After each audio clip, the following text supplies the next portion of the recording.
بھائیو غور کرو، آج ہمارے یہاں نیک کام نہیں ہے۔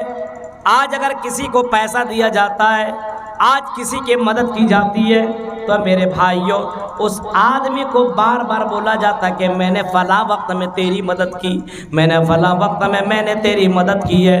اس کو ذلیل کیا جاتا ہے، رسوا کیا جاتا ہے، اس کو تکلیفیں دی جاتی ہے۔ یہ نیک عمل نہیں ہے میرے بھائیو۔ بہت سے لوگ ایسے ہیں دین کا کام کرتے ہیں، لیکن میرے بھائیو اس کے اندر بھی ریاکاری شامل ہے، اس کے اندر بھی دکھاوا شامل ہے۔ اس وجہ سے کوئی بھی عمل ہو، اس عمل کے اندر اللہ تبارک و تعالیٰ کی رضا ہونا شامل ہے، نیت کا خالص ہونا ضروری ہے، اللہ تعالیٰ کے لیے کام کرنا ضروری ہے۔ اللہ تعالیٰ فرماتا ہے فَلْيَعْمَلْ عَمَلًا صَالِحًا، اے لوگو تم نیک عمل کرو، وَلَا يُشْرِكْ بِعِبَادَةِ رَبِّهِ أَحَدًا، اور اس اللہ کے ساتھ کسی کو شریک نہ کرو، اس اللہ کے ساتھ کسی کو پوجو مت، کسی کے پر توکل اور بھروسہ نہ کرو۔ نیک عمل بھی کرو، نیک عمل کرنے کے ساتھ ساتھ میرے بھائیو اللہ تعالیٰ کی ذات کے اوپر ایسا توکل اور بھروسہ ہونا چاہیے کہ اللہ کو چھوڑ کر کے کسی کے اوپر بھروسہ نہ ہو۔ آج مسلمانوں کے اندر اللہ کی ذات کے اوپر بھروسہ نہیں ہے، اللہ کی ذات کے اوپر توکل نہیں ہے۔ اگر توکل اور بھروسہ ہوتا تو ہماری مسجد ویران نہ ہوتی۔ یہ دکان چھوڑنے کو تیار نہیں ہے، یہ مکان چھوڑنے کو تیار نہیں ہے۔ پوچھو ارے نماز پڑھنے کے لیے جاؤ، مولوی صاحب دکان میں کون رہے گا، یہ کسٹمر آئیں گے ہمارے سامان کیسے بکیں گے۔ ان کو رزق کی فکر ہے لیکن رزاق کی فکر نہیں ہے۔ میرے پیارے ساتھیوں، ہمارے اندر توحید کی کمی آ چکی ہے، ہماری زندگیوں میں شرک نے دخل دے دیا ہے۔ اس وجہ سے جس کے اندر شرک پایا جاتا ہو، کتنے اچھے اعمال کر لو، یہ شرک تمہاری تمام نیکیوں کو مٹا کر کے رکھ دے گا، یہ شرک تمہارے نیکیوں کو برباد کر کے رکھ دے گا۔ اس وجہ سے اپنے اندر چیک کرو کہیں ہماری زندگی میں شرک تو نہیں ہے۔ اللہ کی ذات کے اوپر جیسا بھروسہ ہونا چاہیے ویسے اللہ کی ذات کے اوپر بھروسہ ہو۔ آج حلال و حرام کی تمیز کہاں ہو رہی ہے؟ آج حلال طریقے سے پیسہ آئے یا حرام طریقے سے پیسہ آئے کوئی فکر نہیں ہے۔ اللہ کے نبی صلی اللہ علیہ وسلم کی وہ حدیث بالکل صحیح ثابت ہو رہی ہے۔ ایک زمانہ ایسا آئے گا لا یوال المرء اخذ من المال امن الحلال ام من الحرام۔ ایک ایسا زمانہ آئے گا کہ لوگ مال تو کمائیں گے لیکن اس بات کی فکر نہیں کریں گے کہ وہ مال حلال کا ہے کہ حرام کا ہے۔ مال آنا چاہیے، مال کے چکر میں لوگ پاگل اور دیوانہ ہو جائیں گے۔ امن الحلال ام من الحرام، یہ مال حلال کا ہے کہ حرام کا ہے، اس کا بھی ذرہ برابر وہ خیال نہیں کریں گے۔ میرے بھائیو اگر خیال کیے ہوتے تو ہمارے سماج کے اندر یہ جہیز کا معاملہ نہ ہوتا، یہ جہیز کا کاروبار نہ ہوتا۔ یہ پڑھے لکھے لوگ اور یہ مسلمان طبقہ، یہ اہل حدیث طبقہ جہیز کا بائیکاٹ ضرور کرتی، لیکن یہ جماعت ایسی ہے، نام تو اپنے آپ کو اہل حدیث گردانتا ہے، یہ جماعت کہتی ہے ہم اہل حدیث ہیں، ہم مسلمان ہیں، لیکن اس کے باوجود جہیز کے کاروبار میں شامل ہے۔ میرے پیارے ساتھیوں، یہ حرام نہیں تو پھر اور کیا ہے؟ یہ حرام ہے، یہ حرام ہے، حرام۔ اور اللہ کے نبی کی وہ حدیث آپ کو معلوم ہے، آپ نے فرمایا اس کی دعا کو اللہ تعالیٰ کیسے سنے گا، اللہ تعالیٰ اس کی دعاؤں کو کیسے قبول کرے گا، اللہ تعالیٰ اس کی دعاؤں کو کیسے ایکسپٹ کرے گا؟ جس کے زندگی میں حرام کا کاروبار ہو، مطعمہ حرام ومشربہ حرام وملبسہ حرام وغذی بالحرام فأنا یستجاب لذلک۔ یہ اللہ کے نبی فرماتے ہیں جس کا کھانا حرام کا، جس کا کپڑا حرام کا، جس کا لباس حرام کا، جس کی پرورش حرام مال سے کی گئی ہو، بتاؤ اس کی عبادت اللہ تبارک و تعالیٰ کیسے قبول کرے، اور بتاؤ اس کی دعا اللہ تعالیٰ کہاں سے سنے۔ آج مسلمانوں کے اندر یہ نیک عمل کیوں نہیں ہے؟ کیونکہ اللہ کا ڈر، اللہ کا خوف ہمارے دلوں کے اندر نہیں ہے۔ آج ہمارے اندر اللہ کا خوف اور اللہ کا ڈر نہیں ہے۔ آج مسلمان آپس میں ایک دوسرے سے حسد اور جلن کر جلتا ہے، ایک مسلمان سے حسد کرتا ہے، میرے بھائیوں غور کرو، نیک اعمال بھی کر رہے ہو، ایک مسلمان سے حسد کر رہے ہو اور جل رہے ہو، ایک مسلمان سے بغض اور نفرت بھی کرتے ہو۔ میرے پیارے ساتھیوں غور کرو، اللہ کے نبی کی اس حدیث کو کیسے بھول گئے؟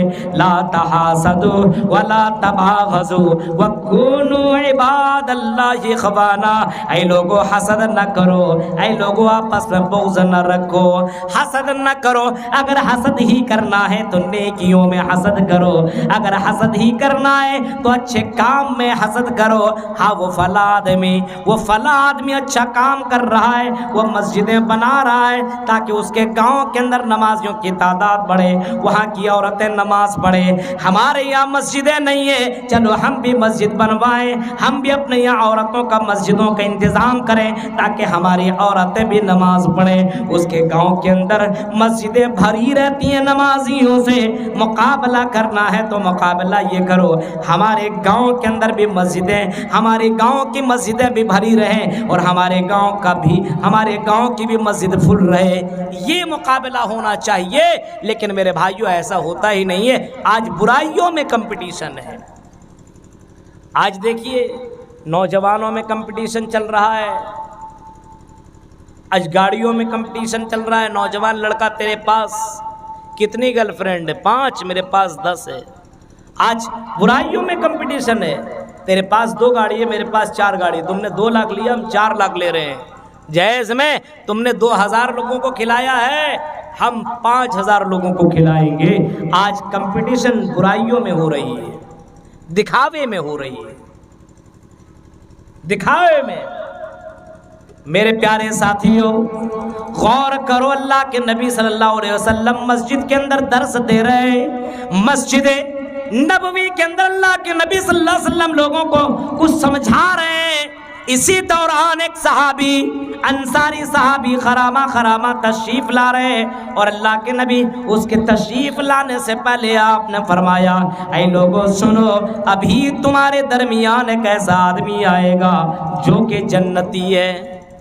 اے صحابہ، ابھی تمہارے درمیان ایک ایسا آدمی آئے گا جو کہ جنتی ہے، جو تیرے زندگی میں رہتا ہے، تیرے درمیان میں رہتا ہے، وہ جنتی ہے۔ صحابہ کرام نے سنا، اور جیسے اللہ کے نبی نے یہ جملے فرمائے، دروازہ کھلا اور ایک انصاری صحابہ خرامہ تشریف لا رہے ہیں، جن کے ہاتھوں میں جوتا ہے، جن کے بائیں ہاتھ میں جوتا ہے اور وضو کے پانی ٹپک رہے ہیں۔ وہ السلام علیکم ورحمۃ اللہ سلام کر کے اندر انٹری ہو جاتے ہیں، اندر داخل ہوتے ہیں، بیٹھ جاتے ہیں۔ اللہ کے نبی کی مجلس جیسے ختم ہوتی ہے، اب دوسرے دن بھی اللہ کے نبی نے یہی جملہ دہرایا، اے لوگوں، ابھی تمہارے درمیان ایک ایسا آدمی آنے والا جو کہ جنتی ہے۔ لوگوں نے پھر دیکھا وہی انصاری صحابہ خرامہ تشریف لا رہے ہیں، سلام کر کے اندر رائے، مجلس ختم ہوئے، لوگ اپنے اپنے گھر کی طرف جانے لگے۔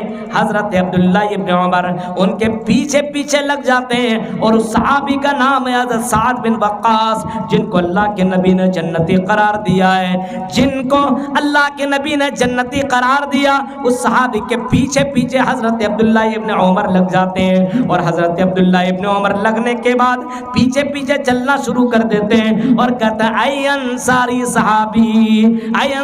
صحابی، میں آپ کا مہمان بننا چاہتا ہوں، آپ کے گھر میں 1-2 دن مہمان بن کر کے رہنا چاہتا ہوں، کیا آپ مجھے اپنا مہمان بنانا پسند کریں گے؟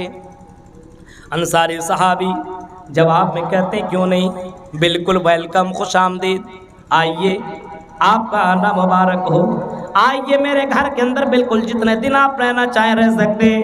یہ انصاری صحابی کے گھر پہنچتے ہیں، حضرت عبداللہ ابن عمر ان کے گھر کے اندر پہنچتے ہیں۔ حضرت عبداللہ ابن عمر ان کے گھر پہنچنے کے بعد 1 دن 2 دن 3 دن تک رہتے ہیں، اور 3 دن رہنے کے بعد یہ چیک کرتے ہیں اور تلاشنے کی کوشش کرتے ہیں کہ کون سا یہ عمل کرتے ہیں جن کی وجہ سے محمد رسول اللہ نے ان کو جنتی قرار دیا ہے، لیکن چیک کرنے کے بعد ان کو پتہ نہیں چل پاتا ہے یہ کون سا عمل کیا کرتے ہیں، یہ کون سی نیکی کرتے ہیں جس کی وجہ سے اللہ کے رسول نے ان کی زندگی میں ان کو جنت کی بشارت سنائی ہے۔ 3 دن دن ہو گئے پتہ نہیں چلا، تو جانے لگے اب میں جا رہا ہوں، 3 دن آپ کے گھر کے اندر میرا ہو گیا ہے، اب رہنا مناسب نہیں ہے۔ وہ انصاری صحابی کہتے نہیں میرے بھائی، اور 2-4 دن تک رہ لیجئے، آپ میرے گھر کے اندر آئے، برکتیں آئی ہوئی ہے۔ ارے مہمان کا آنا تو برکت ہے، رحمت ہے، آپ میرے گھر سے مت جائیے۔ لیکن انصاری صحابی کے اصرار پر بھی یہ کہتے نہیں اب میں آپ کے گھر کے اندر رہ نہیں سکتا ہوں، آپ کے یہاں میں کھانے کے لیے نہیں آیا تھا، بلکہ آپ کے یہاں جو آنے کا میرا مقصد تھا وہ مقصد یہ تھا کہ وہ کون سا نیک عمل کرتے جس کی وجہ سے اللہ کے نبی نے آپ کو جنتی قرار دیا ہے، اور میں دیکھنا چاہتا ہوں تاکہ اس نیک عمل کو میں بھی کروں، وہ نیکیاں میں بھی کروں، وہ نیک عمل میں بھی کروں۔ اس صحابی نے کہا پھر تم نے کیا دیکھا؟ 3 دن میں تم نے کیا دیکھا؟ جواب میں یہ کہتے میں نے بہت کچھ تو نہیں دیکھا، لیکن جو دیکھا وہ تو جو تم کرتے ہو میں بھی کرتا ہوں، نمازیں آپ پڑھتے ہو نمازیں میں بھی پڑھتا ہوں، رات میں اٹھ کر کے تہجد کی نماز پڑھنا یہ بھی نیکیاں ہیں، یہ آپ کر دیں گے میں بھی کرتا ہوں، قرآن کی تلاوت کرنا یہ بھی نیک عمل ہے، یہ آپ پڑھتے ہیں میں بھی کرتا ہوں، لیکن ذرا یہ تو بتائیے وہ کون سا عمل ہے جو آپ کرتے ہیں وہ میں نہیں کرتا ہوں، جس کی وجہ سے محمد رسول اللہ نے آپ کو جنت کی بشارت سنائی ہے۔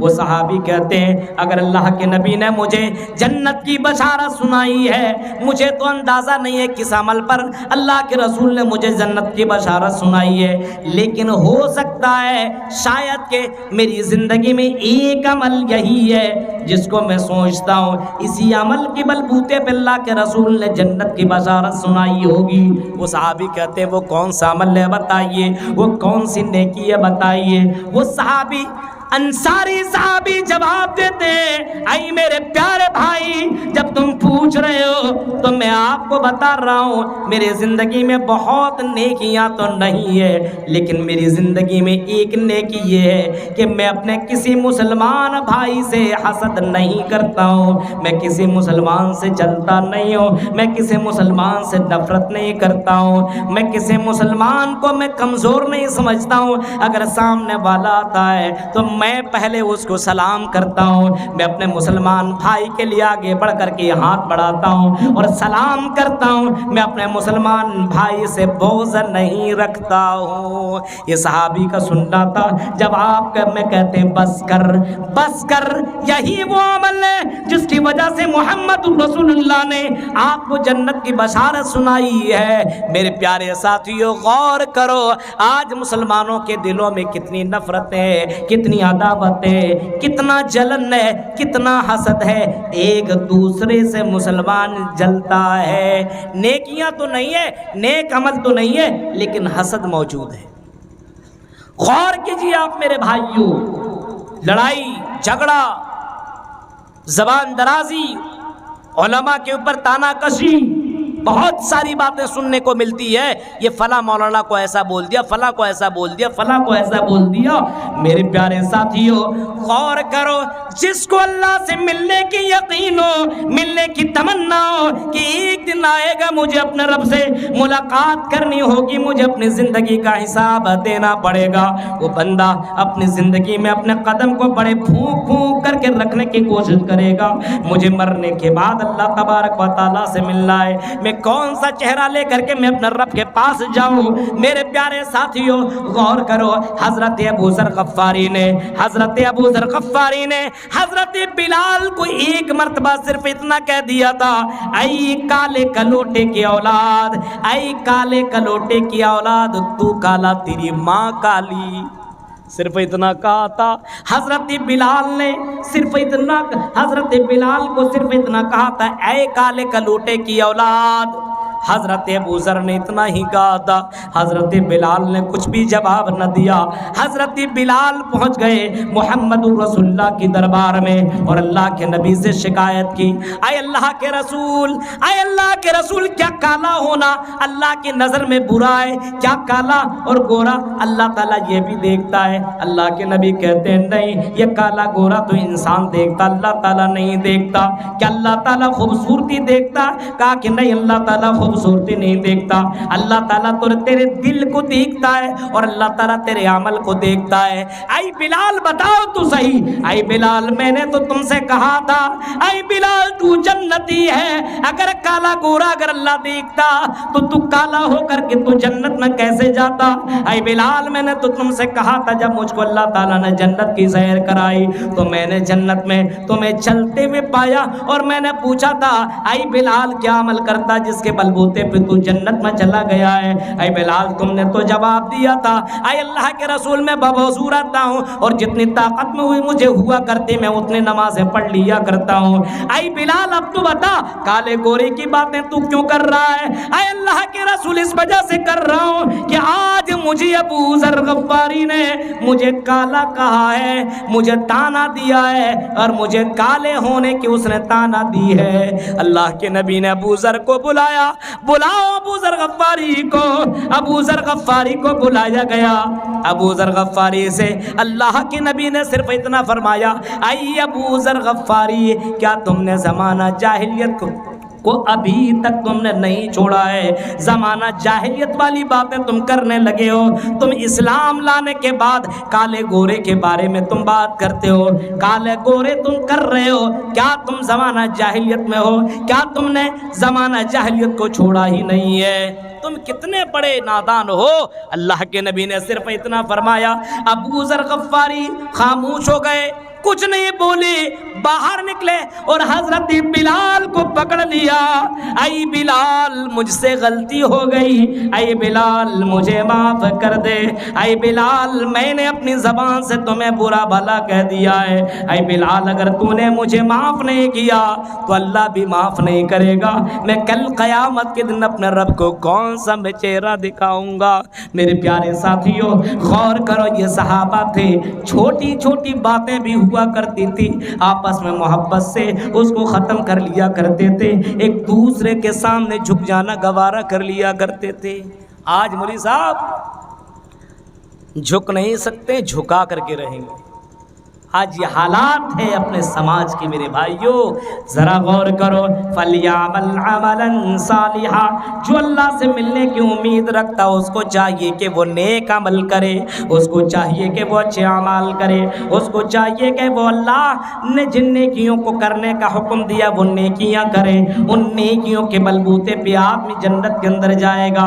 وَلَا يُشْرِكْ بِعِبَادَةِ رَبِّهِ أَحَدًا، اور اس اللہ کو چھوڑ کر کے کسی کی پوجا نہ کرے، کسی کی عبادت نہ کرے، کسی کی بھکتی نہ کرے، اسی ایک اللہ کی عبادت کرے، اس اللہ کو چھوڑ کر کے کسی کی عبادت نہ کرے اگر اللہ سے ملنے کی امید ہو تو۔ اور ملنا یقینی ہے، اگر اس بات کے اوپر یقین نہیں ہے تو مسلمان ہی نہیں ہے۔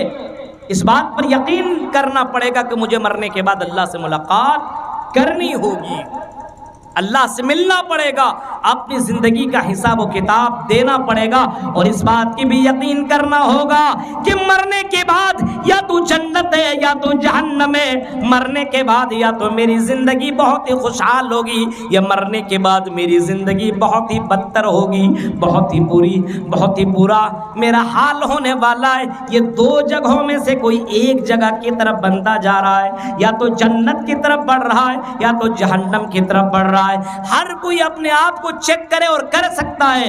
اچانک موت آ رہی ہے، اچانک آدمی دنیا سے جا رہا ہے، بڑے بڑے عالم دنیا سے گزر رہے۔